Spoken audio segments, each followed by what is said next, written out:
It was just another night shift at St. Mary's Hospital. At least that's what I thought when I clocked in at 11 p.m. My name is Liam, and at 40 years old, I've been a nurse here for nearly 2 decades. I've seen my fair share of odd occurrences and unexplainable events, but nothing could have prepared me for what happened that night. The hospital was quieter than usual. The fluorescent lights hummed softly overhead, casting an eerie glow on the polished linoleum floors. As I made my way to the nurse's station, I couldn't shake the feeling that something was off. The air felt heavy, almost oppressive, as if the building itself was holding its breath. I greeted my colleague, Sarah, who was finishing up her shift. She looked pale and distracted, her usually bright eyes clouded with worry. "Everything okay, Sarah?" I asked, concern creeping into my voice. She jumped slightly at the sound of my voice, then forced a smile. "Oh, Liam, yeah, I'm fine. It's just been a weird night, you know?" I nodded, though I didn't really understand. Not yet, anyway. "Anything I should know about?" I pressed, glancing at the patient charts on the desk. Sarah hesitated, her fingers nervously tapping on the countertop. "It's probably nothing, but keep an eye on room 237. The patient there, Mr. Thompson, he's been saying things." "Saying things?" I echoed, raising an eyebrow. "Yeah, talking about shadows moving when no one's there. Voices whispering in the walls. Typical hallucination stuff, I guess. But..." She trailed off, her eyes darting to the dimly lit corridor. "But what, Sarah?" She leaned in close, her voice barely above a whisper. "I swear, Liam, sometimes when I walk past that room, I hear things too. And not just voices, scratching, like something trying to claw its way out of the walls." A chill ran down my spine, but I forced a reassuring smile. "I'm sure it's nothing. Probably just the old building settling. You know how these night shifts can play tricks on your mind?" Sarah nodded, but she didn't look convinced. She gathered her things and left, leaving me alone with the quiet beeping of monitors and the distant hum of medical equipment. I tried to shake off the unease as I began my rounds. Everything seemed normal at first. Mrs. Johnson in 231 was sleeping peacefully. Mr. Ramirez in 233 needed his pain medication. Ms. Chen in 235 was reading a book, unable to sleep. Then I reached room 237. As I approached the door, the temperature seemed to drop several degrees. The fluorescent light above the door flickered erratically, casting dancing shadows on the walls. I could hear a faint whimpering coming from inside the room. Taking a deep breath, I pushed the door open. Mr. Thompson was an elderly man, his thin frame lost in the folds of the hospital gown. He was sitting up in bed, his rheumy eyes wide with terror, fixed on the far corner of the room. "Mr. Thompson," I called softly, trying not to startle him. "Is everything all right?" He turned to me slowly, his face a mask of fear. You can't see them, can you?" he whispered, his voice trembling. I followed his gaze to the corner, but saw nothing but shadows. "See what, Mr. Thompson?" "The shadows," he hissed, his gnarled fingers clutching at the bedsheets. "They move, they whisper, they want something." I approached his bed, trying to project calm and reassurance. "It's okay, Mr. Thompson. There's nothing there. You're safe here." As I reached for his hand to check his pulse, a sudden chill swept through the room. The lights flickered once, twice, and then went out completely, plunging us into darkness. Mr. Thompson let out a terrified shriek. "They're here! Oh God, they're here!" I fumbled for my phone, activating the flashlight. As the beam cut through the darkness, I saw something that made my blood run cold. In the corner where Mr. Thompson had been staring, the shadows seemed to be moving, writhing, coalescing into a shape that was almost but not quite human. I blinked hard, sure that my eyes were playing tricks on me. But when I looked again, the shadow was still there, more defined now. I could make out the suggestion of a face, hollow eyes staring directly at me. Mr. Thompson was sobbing now, his frail body shaking uncontrollably. "Please," he whimpered, "please don't let them take me." I wanted to run. Every instinct in my body was screaming at me to flee, to get as far away from this room as possible. But I couldn't leave Mr. Thompson. It went against everything I believed in as a nurse. Swallowing my fear, I stepped between the bed and the writhing shadows. "I don't know what you are," I said, my voice shaking despite my best efforts. "But you can't have him. Leave this place. Now." A low, guttural growl filled the room, seeming to come from everywhere and nowhere at once. The shadows pulsed and swirled, growing larger, reaching out towards us with tendrils of inky blackness. I grabbed Mr. Thompson's arm, intending to help him out of the bed and out of the room. But as soon as my hand touched his skin, a jolt of icy cold shot through me. It felt as if I had plunged my arm into a frozen lake. Mr. Thompson's eyes rolled back in his head, and he began to convulse violently. The monitors beside his bed erupted in a cacophony of alarms. "Help!" I shouted, hoping someone, anyone, would hear me over the din. "I need help in here!" The shadows surged forward, enveloping the bed. I could feel them brushing against me, cold and slick, like oil on water. The darkness seemed to be alive, pulsing with a malevolent energy that made my skin crawl. I heard footsteps in the hallway, running towards the room. The door burst open and two of my colleagues, Mike and Lisa, rushed in. "What the hell?" Mike exclaimed, his eyes wide as he took in the scene. The moment they entered, the shadows seemed to recoil. They swirled faster, condensing into a tight ball of darkness that hovered over Mr. Thompson for a moment before disappearing. Just like that, they were gone, leaving no trace of their presence. The lights flickered back to life, revealing Mr. Thompson lying still on the bed, his eyes closed, his chest barely moving. "Code Blue!" Lisa shouted, rushing to the bed. We sprang into action, our training kicking in despite the surreal horror we had just witnessed. For the next 20 minutes, we fought to save Mr. Thompson's life. CPR, defibrillation, epinephrine. We tried everything. But in the end, it wasn't enough. At 1:47 a.m., Mr. Thompson was pronounced dead. As we stood there, shell-shocked and exhausted, Mike turned to me. "Liam, what was that? What happened in here?" I opened my mouth to respond, but no words came out. How could I explain what I had seen? Who would believe me? I don't know, I finally managed to say. "I really don't know." The rest of the night passed in a blur. There was paperwork to be filled out, a body to be taken to the morgue, a room to be cleaned. We went through the motions mechanically, none of us speaking about what we had seen. As dawn broke, casting a pale light through the hospital windows, I found myself standing outside room 237. The door was closed, the room dark and silent. But I couldn't shake the feeling that something was still in there, waiting. I've been a nurse for a long time. I've seen people die, seen families grieve, seen miracles and tragedies, but I've never seen anything like what happened that night, and I hope I never do again.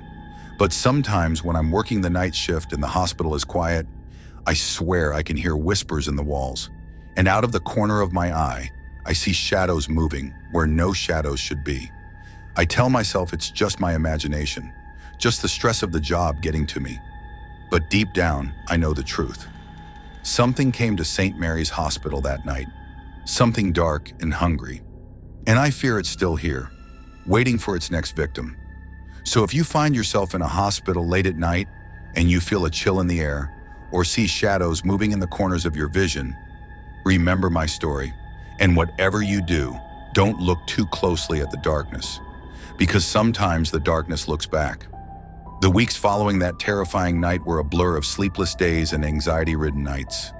I couldn't shake the memory of those writhing shadows, the sound of Mr. Thompson's terrified screams, or the bone-deep chill that had permeated room 237. Every time I closed my eyes, I saw those hollow shadow eyes staring back at me. I tried to talk to Mike and Lisa about what had happened, but they seemed reluctant to discuss it. Mike would change the subject abruptly, his eyes darting nervously around the room as if afraid someone might overhear. Lisa, on the other hand, insisted that it had all been a trick of the light, a power surge combined with the stress of losing a patient.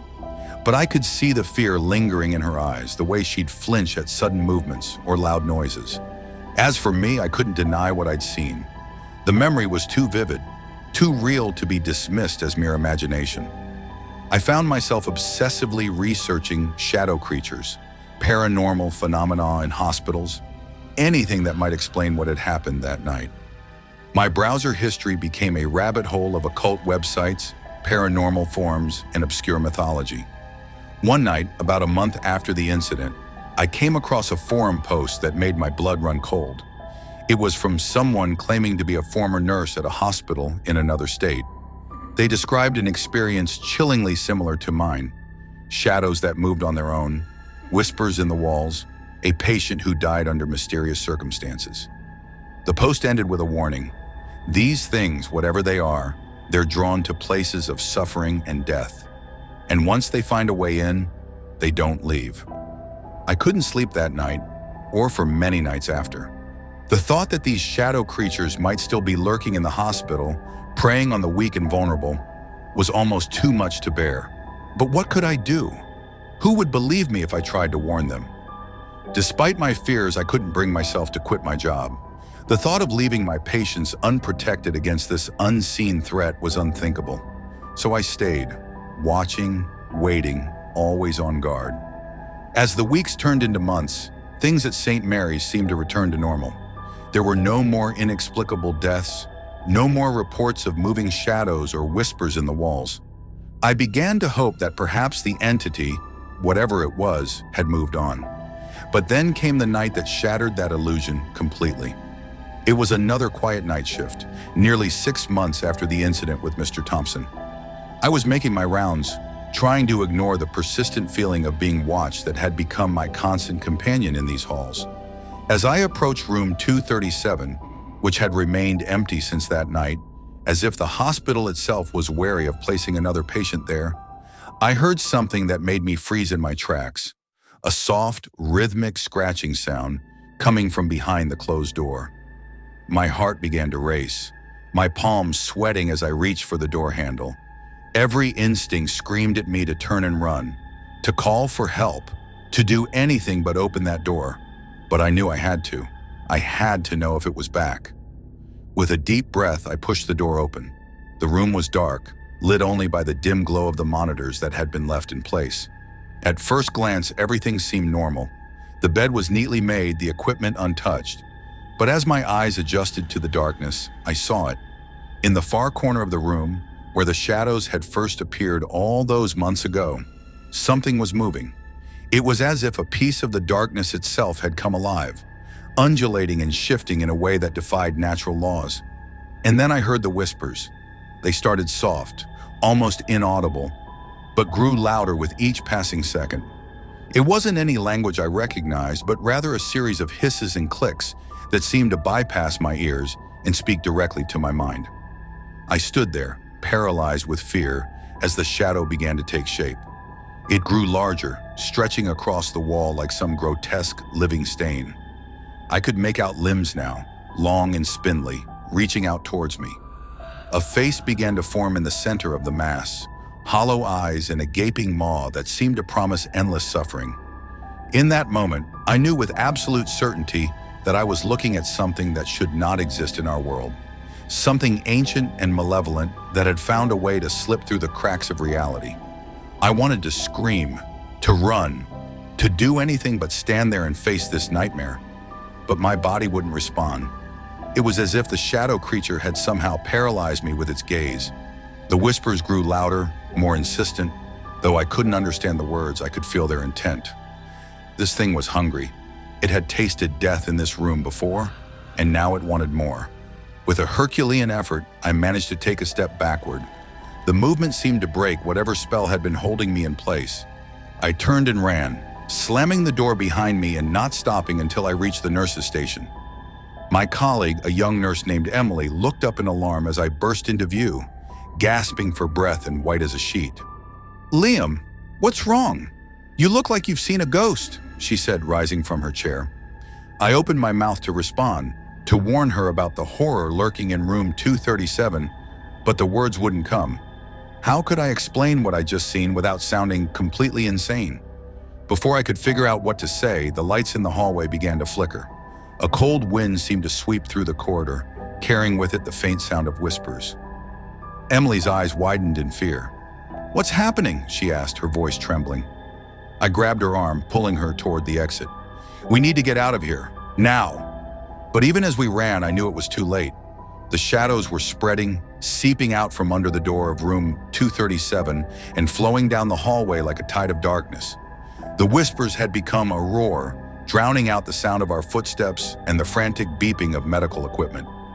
We burst through the doors into the stairwell, taking the steps two at a time in our desperation to escape. But with each floor we descended, the shadows seemed to be getting closer. I could feel their cold touch on the back of my neck, hear their hungry whispers in my ear. Finally, we reached the ground floor and ran out into the parking lot. The cool night air hit us like a slap, shocking us out of our panic. We stood there gasping for breath, staring back at the hospital. From the outside, everything looked normal. The windows glowed with soft light, the emergency room entrance bustling with its usual activity. There was no sign of the horror we had just fled. Emily turned to me, her face pale in the moonlight. "Liam, what was that?" I shook my head, still struggling to process what had happened. "I don't know," I said finally, "but I think it's been here for a while, and I don't think it's going to leave." We stood there in silence for a long moment, the weight of this realization settling over us like a shroud. The hospital, once a place of healing and hope, now felt like a fortress of darkness, harboring a malevolent force beyond our understanding. As we watched, I saw a shadow pass by one of the upper floor windows. It was just for a moment, but I could have sworn I saw a face pressed against the glass, hollow eyes staring down at us. I shuddered, turning away from the sight. "We can't go back in there," I said, my voice hoarse. Emily nodded, her eyes wide with fear. "But what about the patients, the other staff? We can't just leave them." She was right, of course. As terrified as I was, I couldn't abandon the people who needed our help.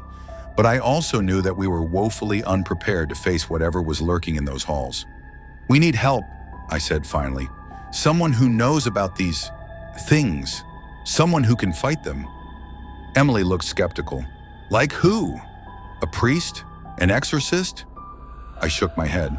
"I don't know, but there has to be someone out there who's dealt with this kind of thing before. We just need to find them." As we stood there trying to figure out our next move, I couldn't shake the feeling that this was just the beginning. The shadow creatures had made their presence known, and I feared they wouldn't stop until they had consumed everything in their path. The hospital loomed behind us, its windows now seeming more like eyes watching our every move. I knew that somewhere inside, in the dark corners and quiet rooms, the shadows were waiting and hungry. I took a deep breath, steeling myself for what was to come, because I knew with a certainty that chilled me to my core that this was far from over. The night shift horror had only just begun. The following days were a blur of frantic research and sleepless nights. Emily and I had made a pact to uncover the truth about what was happening at St. Mary's, all while trying to maintain a facade of normalcy at work. We couldn't risk alerting the entity or entities to our awareness of their presence. Our search led us down countless rabbit holes of occult knowledge and paranormal theories. We scoured ancient texts, consulted with self-proclaimed psychics, and even reached out to a few professors of parapsychology. Most dismissed our story as the product of overworked minds and hospital stress, but a few listened with an intensity that told me they had encountered something similar before. It was through one of these contacts, a retired anthropology professor named Dr. Eleanor Vance, that we finally got our first real lead. Dr. Vance had spent her career studying death rituals and beliefs across cultures, and she had some disturbing insights into what we might be dealing with. "What you're describing," she told us during a late-night video call, her face grave in the blue light of her computer screen, "sounds like what some cultures call shadow eaters or soul stealers. They're entities that exist on the boundary between our world and, well, somewhere else. They're drawn to places of suffering and transition, hospitals, battlefields, disaster sites." "But what do they want?" Emily asked, her voice barely above a whisper. Dr. Vance's expression darkened. "Energy, life force. Some believe they feed on the souls of the dying, growing stronger with each life they consume." A chill ran down my spine as I remembered the night Mr. Thompson died, how the shadows had seemed to envelope him in his final moments. "How do we stop them?" I asked, dreading the answer. Dr. Vance sighed heavily. "That's the problem. These entities, they're not fully in our world. Traditional methods of banishment or exorcism often prove ineffective. But," she added, seeing our crestfallen expressions, "there are ways to protect yourselves and others. Ancient wards, rituals of protection. They won't destroy the entities, but they can create safe spaces where the shadows can't enter." She promised to send us more information, along with the contact details of a few people who might be able to help us further.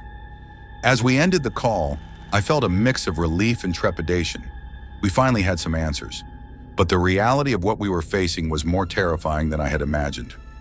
Armed with this new knowledge, Emily and I began to take action. We discreetly placed protective symbols in strategic locations around the hospital, under patients' pillows, above doorways, in the corners of rooms. We memorized protective chants and carried small pouches of herbs and salts that Dr. Vance assured us would repel the shadow creatures. For a while it seemed to work. The oppressive atmosphere that had settled over the hospital began to lift. There were fewer whispers in the walls, fewer inexplicable shadows in the corners of our vision. We began to hope that perhaps we had found a way to keep the horrors at bay. But our relief was short-lived. It was about a month after our conversation with Dr. Vance when things took a turn for the worse. I was working the night shift again, making my rounds on the third floor. As I approached room 305, I heard a sound that made my blood run cold. The same scratching noise I had heard coming from room 237 all those months ago. My heart pounding, I pushed open the door. The room's occupant, an elderly woman named Mrs. Abernathy, was asleep in her bed. But in the corner of the room, I saw them, the shadows writhing and pulsing with that same malevolent energy. I fumbled for the pouch of protective herbs in my pocket, my fingers closing around it just as the shadows began to coalesce into a more solid form. I could make out a vaguely humanoid shape, with long, spindly limbs, and a face that was little more than a gaping maw of darkness. "You can't have her," I said, my voice shaking but determined. I held up the pouch, reciting the protective chant Dr. Vance had taught us. The shadow creature recoiled, hissing in a language that hurt my ears to hear. But it didn't disappear. Instead, it seemed to grow larger, feeding off the fear that was radiating from me in waves. I backed towards Mrs. Abernathy's bed, placing myself between her and the creature. "Wake up," I said urgently, shaking her shoulder. "Mrs. Abernathy, you need to wake up now." Her eyes fluttered open, confusion quickly turning to terror as she saw the scene before her. What is that?" she gasped, clutching at my arm. "Don't look at it," I said, trying to keep my voice calm. "Just focus on me. We're going to get out of here." But as I tried to help Mrs. Abernathy out of bed, I realized with horror that the shadow creature was between us and the door. It was fully formed now, a nightmare given shape, its hollow eyes fixed on us with hungry intent. I fumbled for the call button, pressing it repeatedly. "We need help in here," I shouted, hoping someone, anyone, would hear. The shadow creature let out a low, rumbling growl that seemed to shake the very foundations of the room. It began to move towards us, each step leaving a trail of inky darkness on the floor. Mrs. Abernathy was sobbing now, her frail body shaking with terror. I held her close, my mind racing for a way out of this nightmare. The protective charms weren't working. Either they weren't strong enough, or this entity was more powerful than we had anticipated. Just as the creature was about to reach us, the door burst open. Emily rushed in, her eyes widening as she took in the scene. Without hesitation, she pulled something from her pocket, a small, ornate mirror that Dr. Vance had sent us, claiming it had the power to repel shadow creatures. "Close your eyes," Emily shouted, holding up the mirror. I squeezed my eyes shut, turning my face away. Even with my eyes closed, I could sense a blinding flash of light. The shadow creature let out an unearthly shriek, a sound of such pure anguish and rage that it felt like my very soul was being torn apart. When I dared to open my eyes again, the creature was gone. The room was back to normal, save for Mrs. Abernathy's terrified whimpers and the lingering smell of ozone in the air. Emily rushed to our side, her face pale but determined. "Are you okay?" she asked, checking us both for any signs of injury. I nodded, still too shaken to speak. Mrs. Abernathy clung to me, her eyes wide and unfocused. I knew we'd have to come up with some explanation for what she had seen, but for now the important thing was that she was safe. As we helped Mrs. Abernathy back into bed and called for a doctor to check her over, Emily pulled me aside. "It's getting worse, Ross," she whispered. "The wards, the charms, they're not enough anymore. We need to do something more drastic." I knew she was right. The shadow creatures were growing stronger, bolder. It was only a matter of time before our luck ran out, before we encountered one that we couldn't repel or escape from. "What do you suggest?" I asked, dreading the answer. Emily's eyes were hard with determination. "We need to find the source, where they're coming from, how they're getting into our world, and we need to close it, whatever it takes." I nodded slowly, the weight of what she was proposing settling over me like a shroud. We were no longer just trying to protect ourselves and our patients. We were preparing to go to war against an enemy we barely understood, in a battle that could cost us everything. As we left Mrs. Abernathy's room, I couldn't shake the feeling that we were being watched. In every shadow, every dark corner, I imagined those hollow eyes staring back at us, filled with malevolent hunger. The night shift horror was evolving, becoming something more terrifying than we had ever imagined. And we were the only ones standing between these creatures and the innocent lives they sought to consume. Little did we know, our decision to take the fight to the shadow creatures would lead us down a path darker and more dangerous than anything we had faced before. The true nightmare was just beginning. In the days that followed our encounter in Mrs. Abernathy's room, Emily and I threw ourselves into our research with renewed vigor. We pored over ancient texts, consulted with experts in fields ranging from quantum physics to demonology, and even reached out to a few individuals who claimed to have had similar experiences with shadow entities. Our search led us to a startling revelation. According to several sources, including a particularly cryptic passage in an old grimoire Dr. Vance had sent us, shadow creatures like the ones we were dealing with didn't just appear randomly. They needed a point of entry, a weak spot in the fabric of reality that allowed them to slip into our world. "It's like a tear," Dr. Vance explained during one of our late-night video calls. Her face was drawn with worry, the blue light of her computer screen casting deep shadows across her features. "A wound in the veil between worlds, and the more these entities use it, the larger it becomes." "So how do we find this tear?" I asked, trying to wrap my head around the concept. Dr. Vance's expression grew grave. "It won't be easy. These points of entry are often hidden, cloaked in layers of reality that most people can't perceive. But," she added, a glimmer of hope in her eyes, "there are ways to detect them. Certain artifacts, rituals that can attune your senses to the otherworldly." She promised to send us more information, along with a few items that might help us in our search. As we ended the call, I turned to Emily, seeing my own mix of determination and fear reflected in her eyes. "We're really doing this, aren't we?" she said softly, "hunting for a tear in reality in our hospital." I nodded, a humorless smile tugging at my lips. "Just another day at St. Mary's, right?" We both laughed, but it was a strange sound, tinged with the hysteria of those who have seen too much and know they can't turn back. The next few weeks were a blur of preparation and clandestine activity. We studied the text Dr. Vance sent us, memorizing incantations and symbols that were supposed to help us perceive the otherworldly. We gathered supplies for the ritual she had outlined: candles made from black beeswax, herbs with names I could barely pronounce, a silver mirror that was supposedly able to reflect things unseen by the naked eye. All the while, we had to maintain our regular duties at the hospital, pretending everything was normal, even as we felt the shadow creatures growing bolder, their presence a constant, oppressive weight in the air. Finally, after what felt like an eternity of waiting, we were ready. We chose a night when we were both scheduled for the graveyard shift, knowing the hospital would be at its quietest.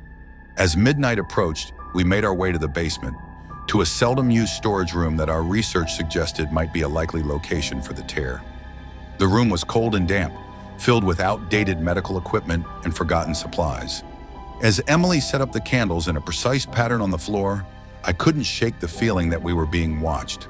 The shadows in the corners of the room seemed deeper than they should be, writhing with a life of their own. "Are you ready?" Emily asked, her voice barely above a whisper. I nodded, swallowing hard against the fear that threatened to overwhelm me. "As ready as I'll ever be." We took our positions in the center of the candle circle, the silver mirror between us.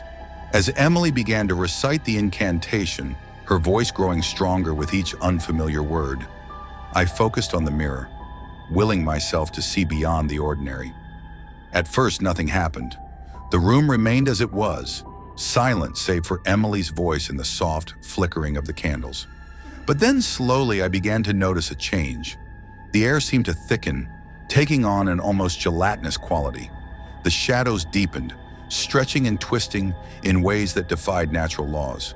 And in the mirror I saw it, a tear in the very fabric of reality, a jagged wound in the air itself. It pulsed with an otherworldly light, tendrils of darkness seeping through like blood from a cut. "Emily," I gasped, unable to take my eyes off the horrifying sight. "I see it. It's here." She faltered for a moment in her recitation, her eyes widening as she too perceived the tear. But she quickly regained her composure, her voice growing stronger as she continued the ritual. As the final words of the incantation fell from her lips, the tear seemed to pulse, growing larger. The tendrils of darkness began to coalesce, taking on a more solid form. I watched in horror as a figure began to emerge from the tear, a creature of pure shadow, its body a writhing mass of darkness, its eyes two pinpricks of cold, hungry light.